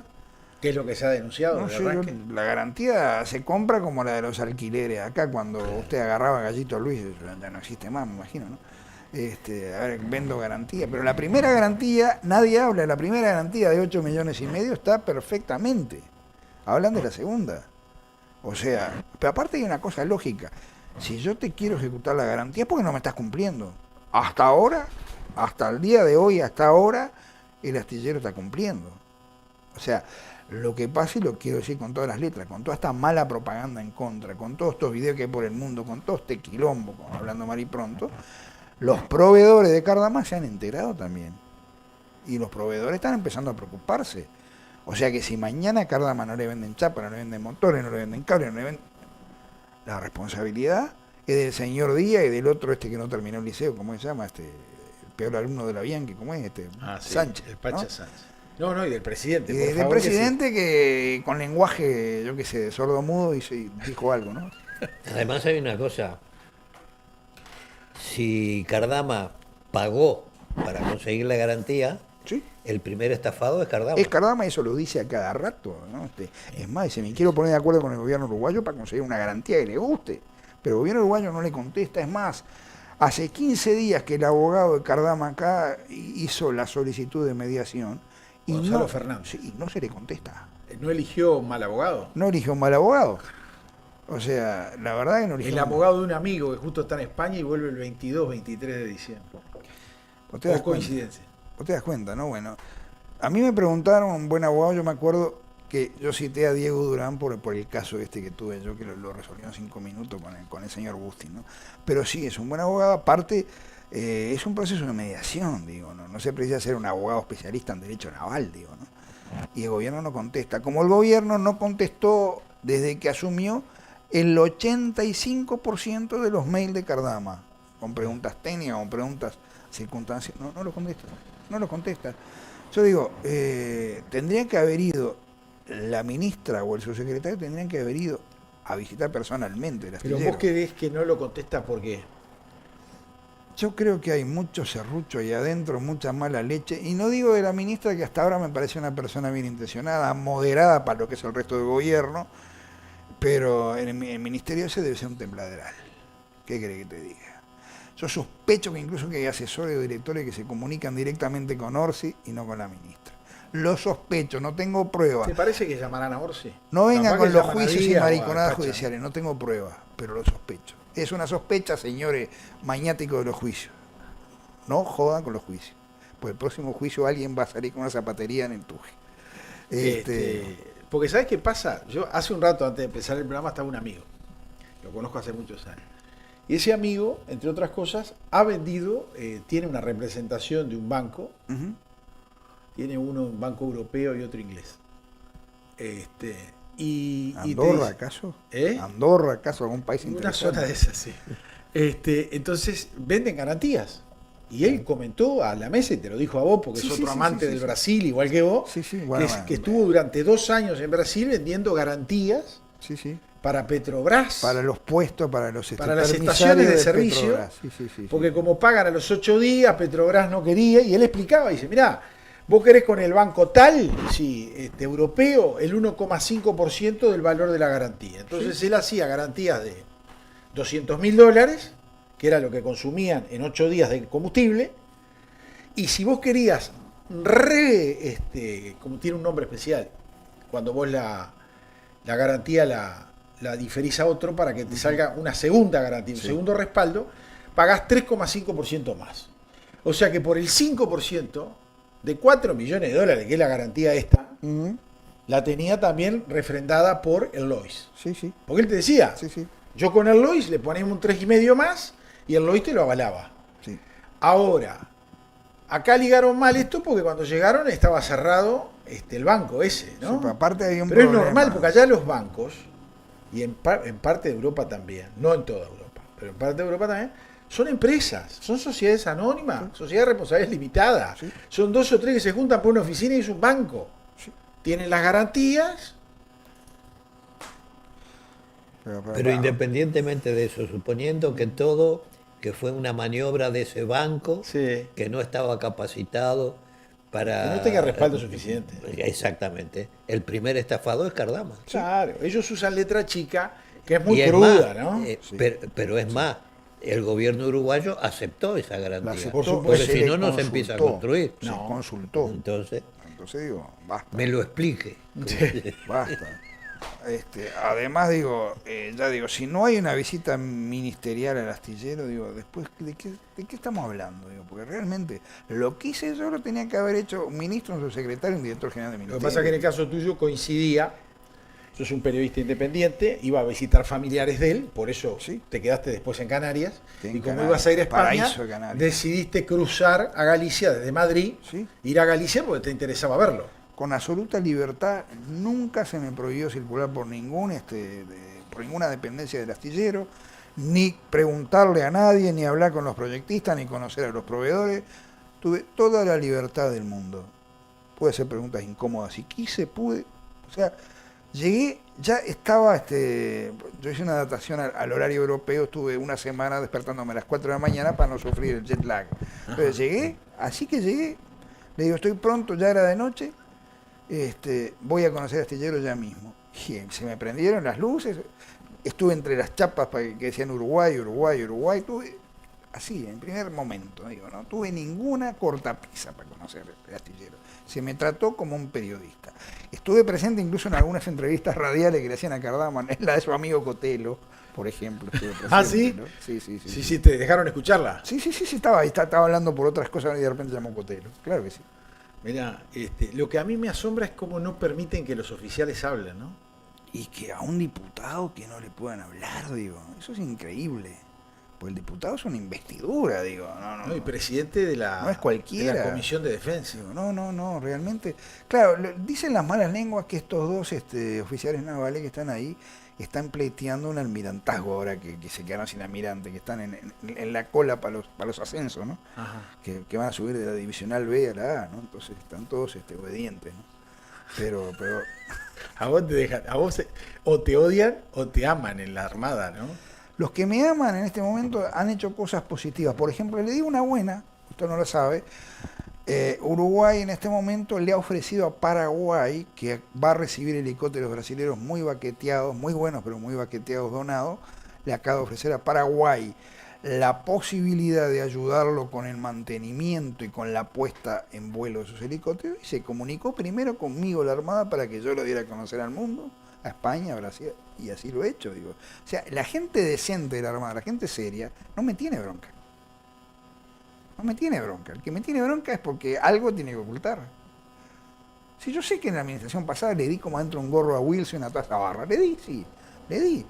También se hizo una máquina de hacer papelones. Acuérdense de los chinos que no estaban pescando, por ejemplo. Por favor. Me acuerdo, es así.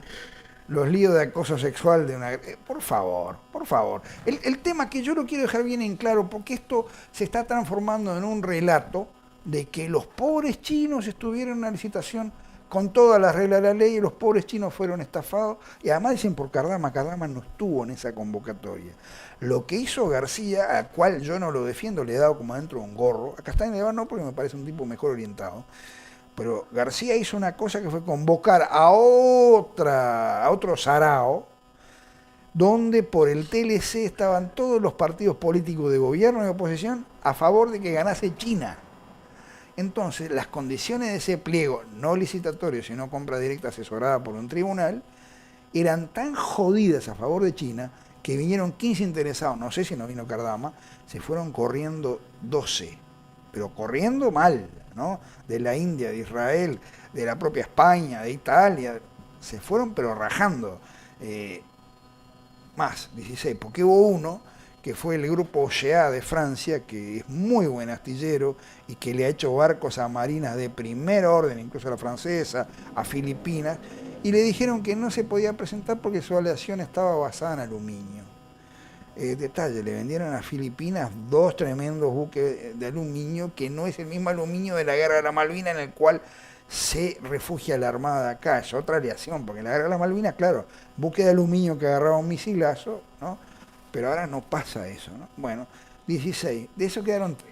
Los 3 que quedaron fueron los chinos, CCOC, que es el Estado, ¿no? Quedaron el grupo francés Kerjip, que es el que había estado antes cuando salían terceros en los concursos del 2012, 2013, 2014, y el grupo holandés Damen, que también había estado en Argentina y había perdido primero para los chinos, después para los franceses. Los chinos no presentan la oferta más barata, no presentan la mejor. Además mienten, pero mienten como en 4 partidos de truco más o menos. Porque, ¿qué decían? Que podían incorporar tal cual, el otro, lo demás, equipamiento occidental. China ya tenía veto por el apoyo a Rusia en la guerra, ya tenía veto, no podía ni radares occidentales, ni cañones. Cañón de 76 no lo podía, tenía que meter unos rusos con munición jodida, no podía meter electrónica, no podía meter menos aparatos bélicos, nada. Y ganó, le hicieron ganar con ese argumento. Tanto fue el argumento jodido que yo tuve ese expediente en las manos y daba vergüenza verlo. Tanto. ¿Y qué pasó? En un primer momento estaban empatados los chinos y Damen, más o menos, pero Damen ofrecía papa fina, un buque de 2.200 toneladas, como los navegantes holandeses son de 500 años, más o menos, ¿no? Y atrás estaban los franceses, los de Kerjip, que ofrecían el proyecto más barato, pero lo ofrecían de acuerdo a la cotización del euro ese día que se hiciera el contrato. Bueno, esta parte de la representante es media insociable, la señora esta, ¿cómo se llamaba? Zapelli Ferber, era medio insociable, te cortaba, ¿no? Directamente. Ministro, incluso Castañeda, me dice que era de sociabilidad muy difícil.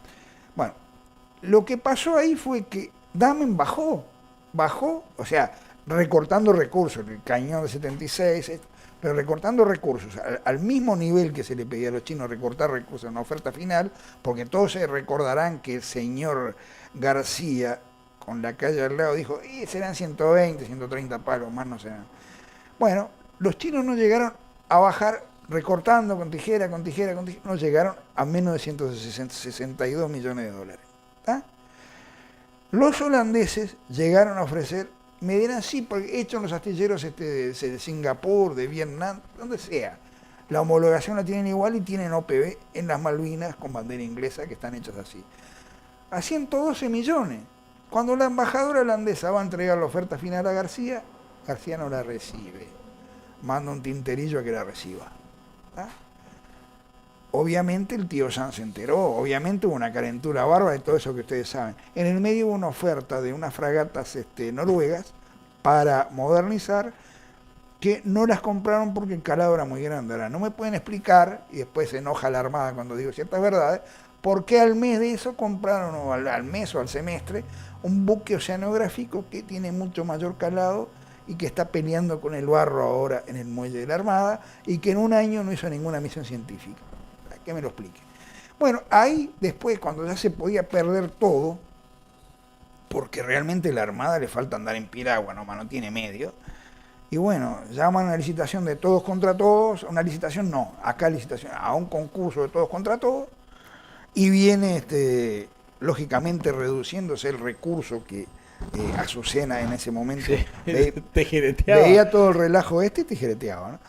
Y bueno, tenía que hacerlo por menos de 98 millones. Y bueno, Cardama estuvo en eso. Y Cardama ganó. Y Cardama, a pesar de todo lo que se diga, está tratando de hacer las cosas bien. O sea, ¿y vos qué pensás en qué va a terminar este lío? Si termina en un juicio, va a ser un juicio después contra Uruguay, lo vamos a pagar todo, otro impuesto más, otro punto de IVA, digo, o sea, lo que pasa es que acá hay una industria del juicio internacional, cada 2 años uno y lo perdemos, que el de Pluna, que el de la Tirí, y acá no pasa nada, y no van en cara nunca los burros que firman mal los contratos, ni los que redactan malas leyes, ni los abogados que no revisan lo que firman, acá nadie va en cana, es más, se la deben repartir porque siempre toca los mismos estudios acá y afuera, ronga, pironga, dámela, por favor. Escúchame, yo entiendo poco de industria naval y todo eso, pero viendo la cantidad de empresas que ofertaron, ¿a nadie se le ocurrió comprarlo por Temo? Y solo falta eso, ¿no? A esta altura de partido, digo, casa ya hay. Porque es tan barato, ¿no? tan... Perdón, hay cosas te que lo ponen... tenés que rascar para que no te caguen los chinos, ¿cierto? Sí. Porque a veces de repente te dicen cobertizo para el coche. Las casas Y vos ves eso, un cobertizo, ¿no? Y el coche con una funda. Y lo que te están vendiendo es la funda. Sí. ¿Me entendés? No, vos te reís, pero es cierto. Cuando compramos esto, yo rascaba por todos lados y hasta que estuviera seguro, ¿viste? Porque primero pagás y después viene la caja de zapatos. Sí. No serán brillantes, pero nos da la movilidad que no teníamos. Nosotros no somos experiencias en esto. Muy pícaro, porque a la ministra ahora cuando fue a China le invitaron a conocer, no el astillero en China, la invitaron a conocer el astillero en Singapur, donde se le da la terminación occidental para el que así lo requiera. Por ejemplo, Brasil, en la época del segundo gobierno Lula, precisó equilibrar la balanza comercial, tuvo que comprar un oceanográfico, pero lo terminaron en Singapur, no lo terminan en China. Pero en el proyecto inicial chino no estaba incluido terminación en Singapur, ¿no? Ahora, lo que hay que insistir es que ni China emergió de una licitación virginal, ni fue la mejor oferta, ni la más barata, ni Cardama tuvo nada que ver en ese momento porque no se presentó. No estaba. ¿Está? Entonces, basta de pavada, señor, basta de repetir porque todos repiten como loro. Los periodistas que llegaban de grandes investigadores, que me como los niños con puré, que salgo en el Observador todos los días, que salgo Valente, que dice, yo no sé nada, pero a mí me ayudan los amigos navales y yo firmo. Estamos en el horno, digo. Muy fuerte, ¿no? Tengo mensajes. Sí. El 629 dice, ministra bien intencionada, signo de interrogación. Dentro de lo que es el gabinete, creo que no es de lo peor. Bueno, escuche, llegó ahí por gritar a Pou en la inauguración del Hospital del Cerro. El Frente Amplio es una asociación para delinquir, dice el 620. Bueno, sí, en eso yo no se lo niego. Digo, para considerar lo que hay en este gabinete de lo más moderado, de lo menos impresentable. Digo. Bueno, el 575 dice, que siga hablando Javier, signos de admiración, ese sí sabe de lo que habla. Vos tenés hinchado y les avisaste que venía. Aunque yo reconozco que varios números de estos nos mandan siempre mensajes. Estamos cerca, pero quiero meter a una porque a Javier Bonilla, si no habla de Brasil, va a ser muy corto porque estamos en la hora. Pero, no, tranquilo. Pero él quiere hablar de Brasil y trajo un video de Javier Bonilla que son una marcha por... En la marcha del Día de la Mujer Negra, que las que fueron del sur de Brasil aparte, las metieron en el establo de la residencia presidencial para alojarlas y para que se prepararan para la marcha. Este es el Lula, el mismo Lula que la primera mujer decía que no podía ver negro, que veía un negro en televisión y cambiaba el canal. ¿Está? Este sapo barbudo. Yo me salvo. Vamos a pasar ese video que está genial. Está en portugués, pero él si quiere después se los explica. No, es clarísimo, lo dicen. ¿Qué es esto? ¿Cómo estamos alojadas acá? ¡Qué horrible!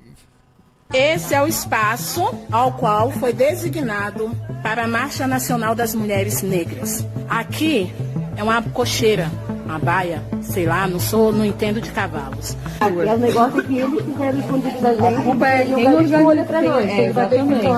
Vamos colocar a gente pra ser tratado igual animais, igual os nossos ancestrais foram trazidos. A gente ficou sabendo que em outros momentos teve recepção aqui de venda de gado. Há menos de 2 semanas. Tem tipo um feltro e uma camada de serragem para encobrir o odor. Não se esqueça assim. A gente sabe que tu fez de tudo para que essa viagem seja nosso empoderamento, seja nosso pertencimento. Essa culpa não é sua. A organização afirma que está devidamente higienizada, né? Nesse momento, nós estamos vendo que os cavalos, vou tentar filmar aqui, tá?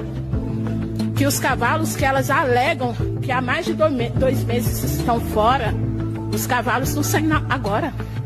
Eles estão retirando os cavalos para que nós, mulheres negras, ali, temos um cavalo aqui. Mulheres de todo o país vieram para cá para ter essa reparação, esse encontro histórico, para a gente mostrar a força que a gente tem, a resistência que nós temos.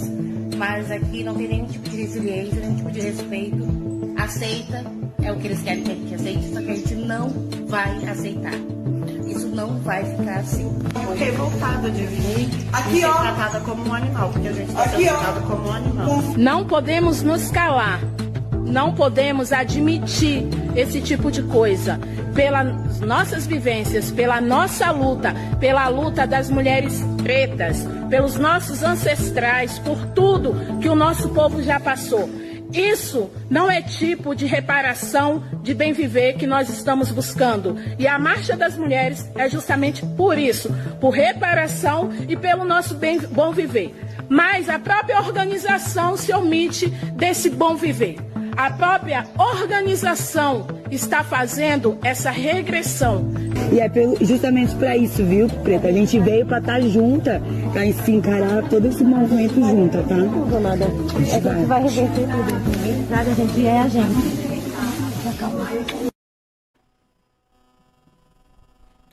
Ahí está. Ahora, esto que estaba bastante claro el portugués, ¿qué pasó con los movimientos feministas y negros y las ONG? Dijeron que no podían pañar un suceso de este tipo, una pequeñez, la causa, que no se podía resumir la causa de este incidente. Si no, se acaba la guita. Seguro, si le cortan la plata.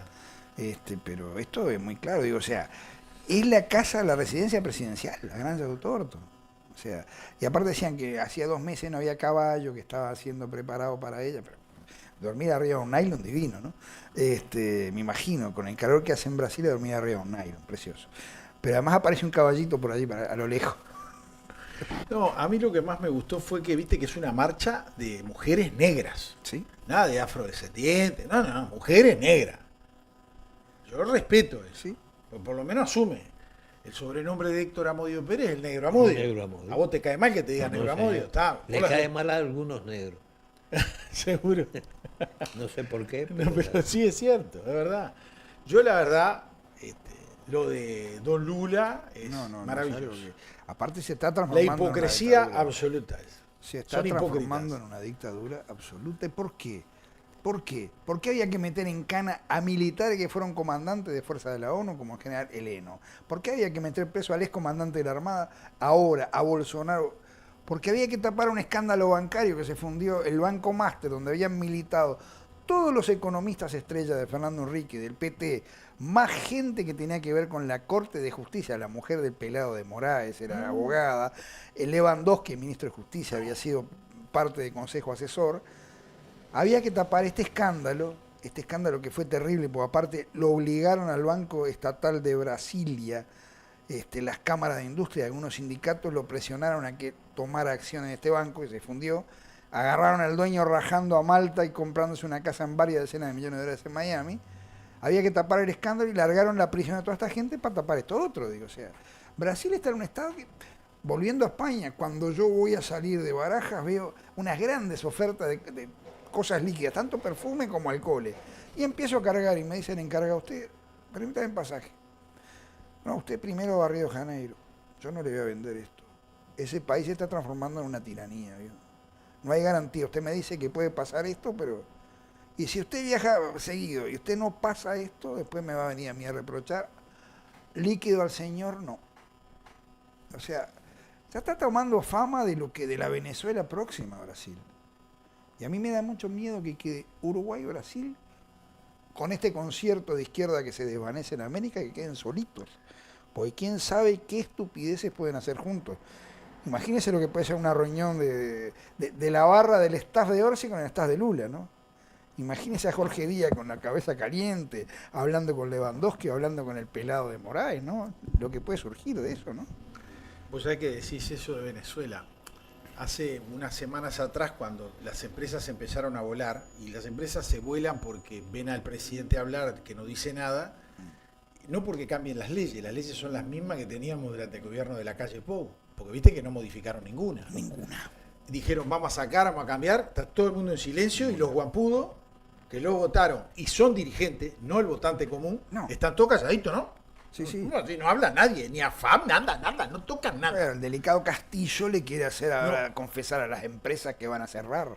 Bueno, claro, ahora él dijo que las empresas tengan que venir a hablar con él. Y claro, las empresas le dicen, ¿qué ley nos obliga? Y así empezó Chávez. Y ahora quiere sacar una ley que va a ir al Parlamento por el Poder Ejecutivo para que estén obligadas las empresas. Y mire, yo voy a echar gente. Vengo a avisarle que la voy a echar. Y Chávez empezó con una ley similar y después le dijo, usted no puede echar a nadie. ¿Sí? Yo tengo un amigo que tenía una empresa que era la sucursal de una empresa uruguaya y brasileña de transporte en Venezuela, que nunca la pudo cerrar. Le pagaba a los empleados para que los empleados renunciaran. Porque no le aceptaban destituirlos, echarlos. Y eran privados. Y los tipos no podían, el tipo se dedicaba al transporte de vehículos. ¿Tá? De Venezuela... Llegaban de Estados Unidos, de Venezuela los mandaban a Bolivia, los mandaban a Colombia, los mandaban a Ecuador por tierra. Y el hombre dijo, ya no entraba más nada a Venezuela, no podemos portar nada. ¿Qué? Y cerró, apagó 150 camiones y los cerró. Y les empezó a pagar para que renunciaran, porque era la única forma. Y la gente con esa plata se iba de Venezuela. Bien. Entonces le dije, che, pero fulano, ¿qué estás pagando allá? No, sí es barato. Y no cerré porque tengo socios venezolanos que los encierran. Si yo cierro la empresa, a ellos los van a ir a buscar a mí, no porque estoy en Uruguay. ¿Y qué gastan? No, pago $100 en total. Mirá, si estaría barato Venezuela ya. Porque con los $100 pago el terreno, los camiones quietos y la custodia. Por mes. Que para el tipo era aire. A ver si te lo estoy explicando. Bueno, esa ley, una ley del mismo estilo, no digo que igual, pero es el camino, es la que quiere poner este hombre. Es el camino, asusta. ¿Y qué le vas a decir? Usted no puede echar a la gente. ¿Para qué te quiero hablar? Si la tengo que echar porque no tengo cómo pagarle. Asusta. O no me da seguridad jurídica. Asusta, bueno, y habrá Maduro. O me sale más barato ponerla a la Argentina porque Milei es amigo de Trump. Claro, o en Paraguay. Paraguay se están haciendo en banda. Medio Brasil está en Paraguay ya. Claro. Medio Brasil. Y acá de Uruguay una colonia como de 15.000 personas. Usted sabe muy bien lo que es. Sí, lo conozco. Pero realmente, a esta altura del partido, Maduro acaba de echar a casi todas las empresas aéreas españolas y portuguesas de Venezuela y a Gol de Brasil también. Quedó, eso sí, Plus Ultra, que es la empresa donde está metido la mujer de Sánchez, Zapatero, la mujer de Plus Ultra, la empresa española que ahora va a venir a Buenos Aires, quedó. Esa puede estar. ¿Sí? Pero es horrible. Bueno, por lo menos a Canarias, que es un paraíso, que es lo más grande que hay, que yo quiero volver a Canarias, que quiero vivir en Canarias, que me encanta Canarias. A Canarias pueden ir los venezolanos todavía. Mucho viento. ¿Qué viento? Viento, dice yo. Será en La Gomera, será en el Hierro. Bueno, que sí. Don Javier, le agradecemos su visita. Por favor. Usted vio que los mensajes que recibimos han sido de aliento a su presencia y reconociendo la calidad del invitado. Bueno, así me alegro mucho y que se va a volver a repetir. Espero que el próximo mensaje no diga boom, ¿no? Don Amodio, haga el cierre. Estamos cerrando entonces. Como siempre, les agradecemos su presencia. Gracias por seguirnos. Los esperamos el próximo jueves. Seguiremos con la serie ¿Dónde están? Y alguna novedad que surja, ¿verdad? De Buenos Aires. Bueno. Algo vamos a ver para el pueblo de Buenos Aires. Así que lo dicho. Gracias, Javier, por tu presencia. Por favor. Ha sido un placer. Hasta el próximo jueves. Esto es El Cernidor. Otros ya te contaron las noticias. Nosotros te contaremos la verdad. Conducen Álvaro Alfonso, Amodio Pérez y Horacio Lampariello.